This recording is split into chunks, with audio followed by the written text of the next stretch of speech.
जयपुर में विशेष आयुक्त राहुल प्रकाश के निर्देश पर सीआईयू टीम ने ट्रांसपोर्ट नगर थाना क्षेत्र में नशे के खिलाफ अभियान चलाया है। टीम ने 3 तस्करों तरुण, लोकेंद्र सिंह और प्रशांत शर्मा को 53.72 ग्राम एमडी के साथ गिरफ्तार किया है। वारदात में प्रयुक्त कार भी बरामद हुई है। पूछताछ में आरोपियों ने बताया कि एमडी ड्रग्स फरीदाबाद हरियाणा से हेनरी नाइजीरियन नाम के व्यक्ति से मंगाई गई थी। ट्रांसपोर्ट नगर थाने में प्रकरण दर्ज करवाया गया है। एनडीपीएस एक्ट में यह मामला दर्ज हुआ है। तो इन आरोपियों के पास से अवैध मादक पदार्थ बरामद किए गए। 3 आरोपी गिरफ्तार किए गए हैं।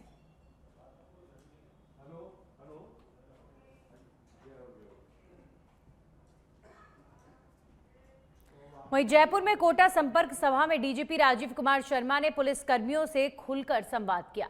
पुलिस कर्मियों ने सेवा संबंधी समस्याएं जैसे डीए, एरियर, ग्रे किराया, पदोन्नति और क्वार्टर मरम्मत मुद्दे रखे। डीजीपी ने संवेदनशीलता दिखाई और संबंधित लेखाधिकारियों से जानकारी ली है। नफरी बढ़ाने और हाउसिंग कॉरपोरेशन के माध्यम से क्वार्टर मरम्मत सुनिश्चित करने का आश्वासन भी दिया गया। बच्चों की कान की मशीन के लिए वेलफेयर फंड से व्यवस्था कराने के निर्देश भी दिए गए। वहीं सभा को एडीजी क्राइम डॉक्टर हवा सिंह घुमरिया ने संबोधित किया। रेंज के पुलिस अधिकारी डीआईजी राजेंद्र प्रसाद गोयल, एसपी तेजस्विनी गौतम और अमित कुमार समेत मौजूद रहे।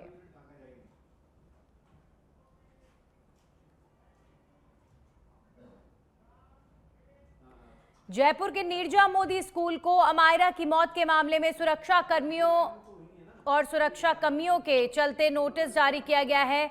जांच में 5 मंजिला भवन में सीढ़ियों पर लोहे की जाली नहीं, ग्राउंड फ्लोर खुला और दुर्घटना स्थल को साफ करने जैसी खामियां मिली हैं। शिक्षा विभाग ने 7 दिन में जवाब मांगा है और ना देने पर कार्रवाई होने की बात कही जा रही है। आदेश माध्यमिक निदेशक सीताराम जाट ने जारी किए हैं।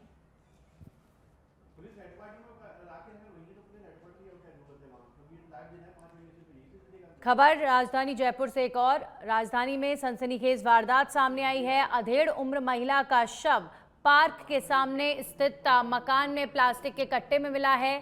शास्त्री नगर थाना इलाके के सुभाष कॉलोनी की यह घटना बताई जा रही है। मौके पर फॉरेंसिक टीम ने निरीक्षण किया है। शव को कावटिया अस्पताल में रखवाया गया है। पुलिस अभी फिलहाल पूरे मामले की गहनता से जांच कर रही है।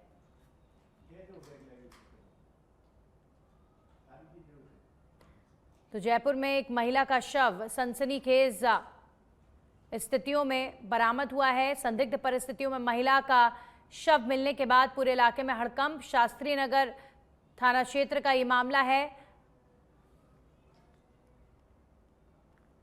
बोरे में थी वो बोरे को खोल कर दिया तो एक अधेड़ उम्र की महिला है, करीब 50 से 60 उम्र की, जिसके चेहरे पर और सिर पर चोटें हैं और बोरे में बंद करके यहाँ संभवतः किसी और जगह इसकी हत्या की गई और यहाँ डाला गया। उसी आधार पर हम लोग जांच कर रहे हैं। पुराना भी है। अभी हमें लग रहा है, देखने से लगता है कि 1 से 2 दिन पुराना हो सकता है। किसी और जगह रखा गया हो, फिर उसको यहाँ से किया। बीती रात की घटना थी। हाँ, रात को ही डाली गई। वो चीज़ें तो इस तरह की चोटें हैं, वो तो जब हम पोस्टमार्टम। वहीं धौलपुर में जिला कलेक्ट्रेट को बम से उड़ाने की धमकी भरे मेल के बाद भरतपुर से डॉग स्क्वाड टीम बुलाकर कलेक्ट्रेट परिसर में सर्च ऑपरेशन चलाया गया। जिला कलेक्टर श्रीनिधि बीटी और एसपी विकास सांगवान समेत बड़ी संख्या में पुलिस बल मौके पर मौजूद रहा।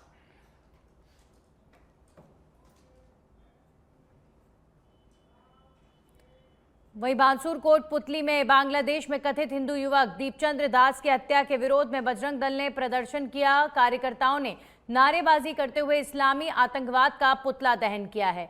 प्रखंड संयोजक मनीष जोशी ने कहा कि हिंदू समाज पर कट्टरपंथी तत्वों द्वारा हो रहे अत्याचार चिंता का विषय है और संगठन हिंदुओं की सुरक्षा के लिए लगातार प्रयासरत है।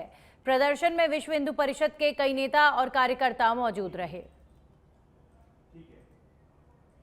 देश में प्रतिदिन हिंदुओं पर हो रहे अत्याचार के विरोध में आज बजरंग दल ने बानसूर में बांग्लादेश इस्लामिक आतंकवाद का पुतला दहन किया है। और पिछले ही 2-3 दिन पहले एक हिंदू युवक दीपू चंद्र दास की पेड़ पर लटकाकर जिंदा जला देने की घटना ने पूरे देश को, समूचे हिंदू समाज को झकझोर कर रख दिया है। ऐसी निर्मम हत्याएं बांग्लादेश में नित्य प्रतिदिन हो रही हैं, जिसके विरोध में बजरंग दल हमेशा हिंदुओं के सम्मान में खड़ा रहा है, खड़ा रहेगा और खड़ा रहता आया है।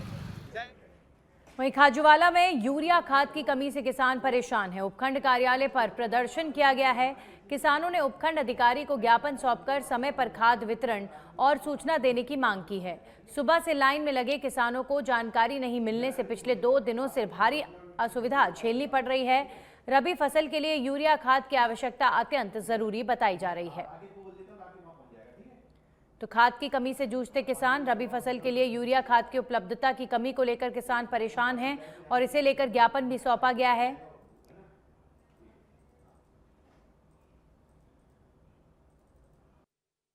हम किसान लोग 2 दिन से यहाँ पर सुबह 4 बजे आ जाते हैं और शाम को 5 बजे तक परेशान होकर के घर पर वापस लौट जाते हैं।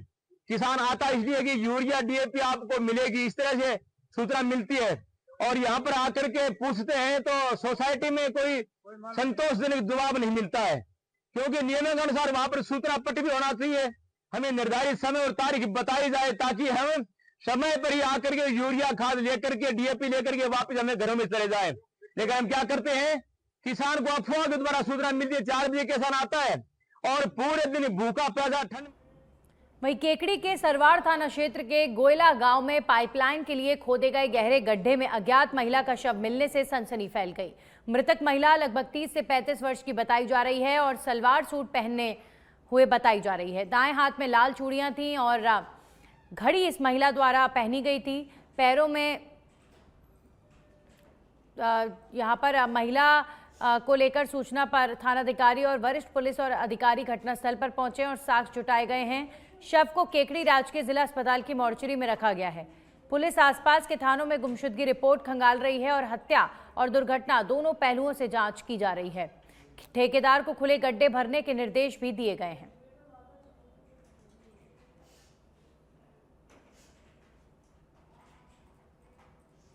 भरतपुर के बयाना में आवारा कुत्तों का आतंक बढ़ता जा रहा है, जिससे खासकर स्कूली बच्चे और बुजुर्ग भय में जी रहे हैं। जैन गली में पिछले महीने करीब दर्जन भर लोग कुत्तों के काटने की घटनाओं का शिकार हुए हैं। स्थानीय लोग शिकायत के बावजूद कार्रवाई न होने से नाराज हैं। बच्चों की सुरक्षा के लिए अभिभावक उन्हें स्कूल छोड़ने और लाने को मजबूर हैं।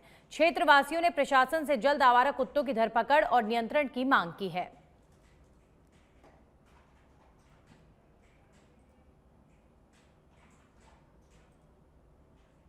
बयाना में शायद ही कोई ऐसा बाढ़ होगा जिसमें आवारा कुत्ते नहीं होंगे। हमारी जैन गली में 8-10 कुत्ते हैं, वहाँ बच्चे हैं, स्कूल भी जाते हैं, उनको भी काट चुके हैं। गली में हर 1 या 2 दिन में किसी ना किसी को काट रहे हैं। ऊपर तक कोई सुनवाई नहीं है, ना नगर पालिका ध्यान दे रहा है, ना कोई ध्यान दे रहा है। कहीं भी हमने शिकायत कर ली। बाड़मेर कलेक्ट्रेट को आरडीएक्स बम से उड़ाने की धमकी भरा ईमेल मिलने पर मंगलवार को प्रशासन और पुलिस में हड़कंप मच गया। ईमेल में दावा था कि कलेक्ट्रेट के साथ साथ रजनीकांत और इलैया राजा के घर में भी बम रखे गए हैं और दोपहर 12 बजे धमाका होगा। सूचना मिलने पर पुलिस ने कलेक्ट्रेट परिसर खाली कर सील किया। डॉग स्क्वाड, एटीएस और बॉम्ब डिस्पोजल टीम ने 3 घंटे तलाशी ली, लेकिन कोई संदिग्ध वस्तु नहीं मिली। जांच में ईमेल फर्जी निकला। पुलिस ने विशेष टीम बनाकर तकनीकी जांच शुरू कर दी है। जिला कलेक्टर टीना डाबी ने बताया कि सुरक्षा को सुनिश्चित कर कलेक्ट्रेट में कामकाज फिर शुरू हो गया।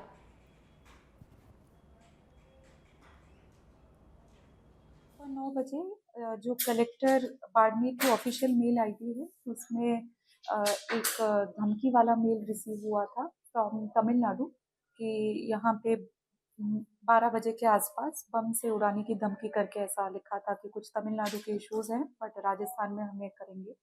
तो तुरंत ही जैसे ही वो संज्ञान में मेल सुबह चेक होता ही है ऑफिस द्वारा, तुरंत ही एसपी ऑफिस को सूचित कर दिया था। फिर एसपी साहब ने एहतियात के तौर पे पूरा ही कलेक्ट्रेट कैंपस खाली करवाया और बहुत 1-2 घंटे से गहन सर्च और प्रॉपरली एक चीज़ चेक करी गई और कुछ पाया नहीं गया है। तो मेरे ख्याल से वो ईमेल सीरियस कोई ऐसी थ्रेट नहीं थी और अब वापस कॉम्प्लेक्स खुला शुरू कर दिया है, लोगों का आना जाना शुरू कर दिया।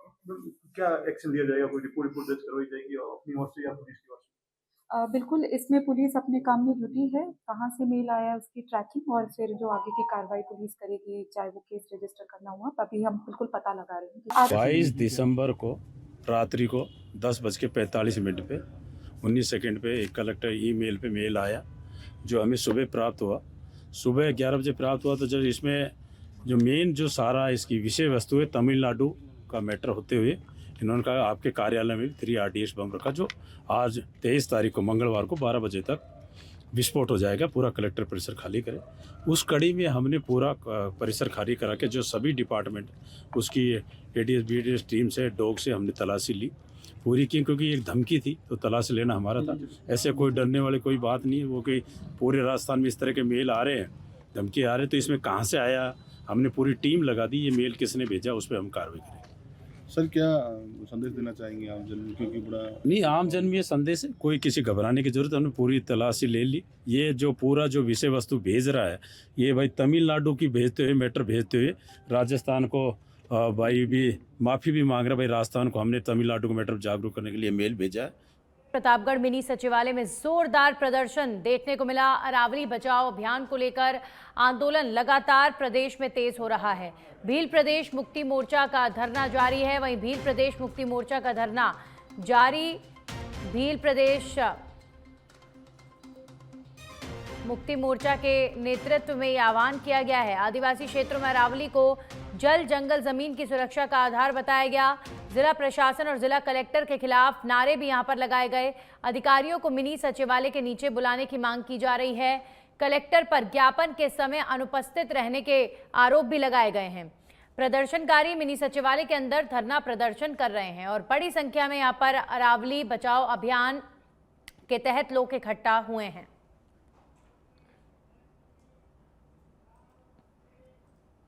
वहीं सिरोही के पिंडवाड़ा से खबर है, जहां पर दूध से भरा टैंकर अनियंत्रित तो होकर सड़क पर पलटा। हादसे में टैंकर का कैबिन पूरी तरह हुआ क्षतिग्रस्त। कैबिन में फंसने से चालक की मौके पर ही दर्दनाक मौत हो गई। सूचना मिलते ही पुलिस पहुंची मौके पर। शव को रोहिड़ा अस्पताल की मोर्चरी में रखवाया गया है। मृतक चालक गुजरात का निवासी बताया जा रहा है। तो सिरोही के पिंडवाड़ा में हादसा, कैबिन में फंसने से चालक की मौत हो गई है। तो दूध से भरा टैंकर अनियंत्रित होकर सड़क पर पलट गया और ड्राइवर की मौत इस हादसे में हो गई है।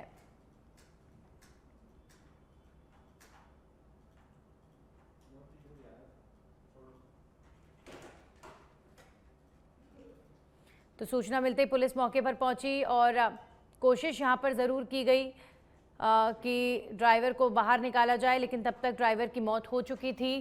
कैबिन में फंसने की वजह से दर्दनाक मौत ड्राइवर की हुई। भिवाड़ी में आयकर विभाग में रिश्वतखोरी का पर्दाफाश। एसीबी ने संविदा data entry operator Subhash Chandra उर्फ सोनू को 4,000 रुपए लेते रंगे हाथों गिरफ्तार किया है। आरोपी ने पुराने पैन कार्ड बंद करने की प्रक्रिया के बदले रिश्वत की मांग की थी। एसीबी ने शिकायत की जांच के बाद ट्रैप लगाकर कार्रवाई की। गिरफ्तारी के बाद विभाग में हड़कंप मच गया है। आरोपी से पूछताछ जारी है और भ्रष्टाचार निवारण अधिनियम के तहत मामला दर्ज किया गया है। एसीबी ने बताया कि रिश्वत लेने वालों को किसी भी सूरत में बख्शा नहीं जाएगा।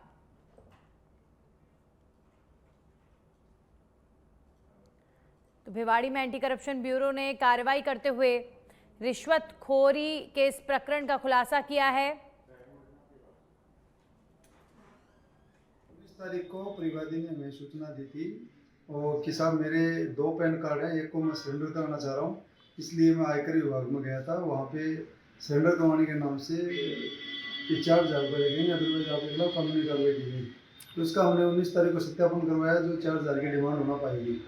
और उसी ने ये कहा था, डेटा ऑपरेटर सुभाष है, उसने कहा कि मंगलवार या बुधवार को 4,000 रुपये लेके आ जाना, नहीं तो तेरे खिलाफ कानूनी कार्रवाई करूँगा।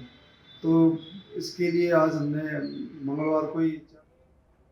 वहीं बांसवाड़ा के दानपुर थाना क्षेत्र के मुलिया गांव में ओवरलोड सवारियों से भरी जीप अनियंत्रित होकर पलट गई। जीप में करीब 35 लोग सवार थे, जिसमें महिलाएं और बच्चे भी शामिल थे।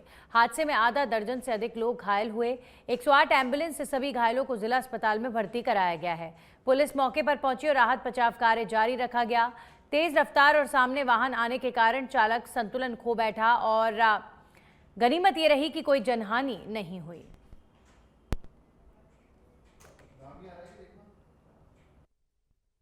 माता सुधा से छोटी सेवन तो हरते पड़ी हरते गई मुड़िया में गाड़ी स्पीड में चला रहा था, बहुत स्पीड आ रही थी, नीचे से बड़ी गाड़ी आ गई, सामने से बड़ी गाड़ी आ गई। हाँ तो फिर उसने काटने की कोशिश की, कटी नहीं, वो डायरेक्ट चली गई। नीचे कितने लोग दब गए नीचे? तो लोग तो गाड़ी में भर रखे थे शायद, इसमें 40-45 लोग थे। इतनी सवारी कर रखी तो सब नीचे दब गए।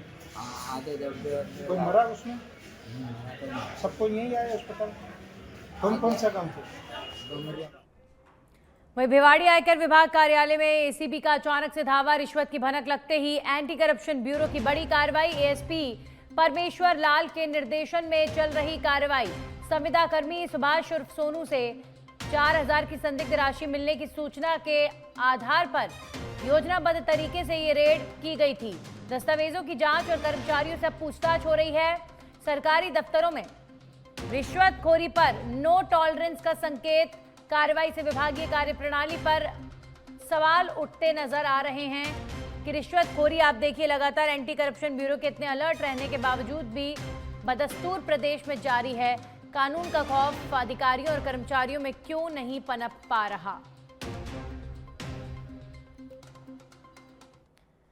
वहीं बांसवाड़ा जिले के सज्जनगढ़ में ग्रामीण महिलाओं को दिए गए लोन की राशि का गबन करने वाले 4 क्रेडिट एक्सेस ग्रामीण लिमिटेड के कर्मचारियों को पुलिस ने गिरफ्तार किया है।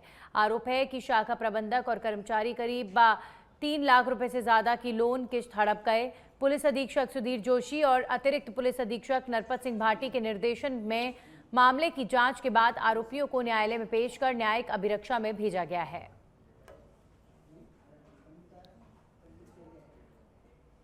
वहीं अब खबर छत्तीसगढ़ से। बीजापुर के कर्रे गुट्टा क्षेत्र में सीआरपीएफ ने माओवादियों की बड़ी साजिश नाकाम की है। 204 कोबरा और 196 बटालियन ने ताड़ापाला एफओबी से सर्च ऑपरेशन कर डोली गुट्टा इलाके को सैनिटाइज किया। 2 आईईडी निष्क्रिय किए गए हैं। वहीं बीजीएल शेल, विस्फोटक, फायरिंग पिन और हथियार निर्माण का सामान बरामद हुआ है। ऑपरेशन से माओवादियों के तकनीकी और लॉजिस्टिक नेटवर्क को भारी नुकसान पहुंचा है।